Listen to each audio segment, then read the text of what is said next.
नमस्ते। अगर आप भी हेडस्टैंड करने की कोशिश कर रहे हैं, शीर्षासन करने की कोशिश कर रहे हैं for a longer period of time, if you feel your body is so heavy to practise it, it's not like that, anyone can do it. तो सबसे पहले I will tell you 2 practices to start before starting headstand. So come, let's practise. Arms measurement, balance and focus is very important. So measure out your elbows and place both your elbows on the mat and lift your hips up. Now this is called the dolphin pose. So in dolphin pose you are going to do the push-ups. You will move your body forward and backward, forward and backward. So inhale and exhale normally here. With this pose you are going to build your shoulder and arm strength, so that you will be able to get into headstand. Now you continue this for 10 to 12 times every day. Practice this alone for a few days until you want to begin your actual practice.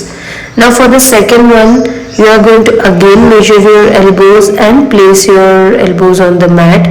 Interlock your hands in front of you. Now place the crown of your head in between your palms and start to walk forward and backward. Continue walking like this until you feel your back has become straight.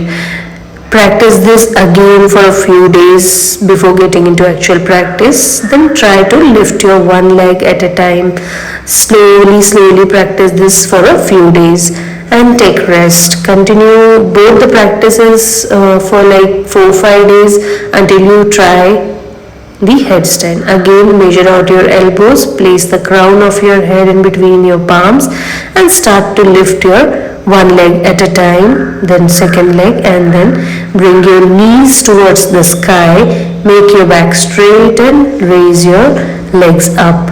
Now your body is into headstand. So headstand is called the king of the asanas. It has a lot of benefits, including it's really good for your hair growth. It's good to build muscles in the arms and shoulders. So many of them.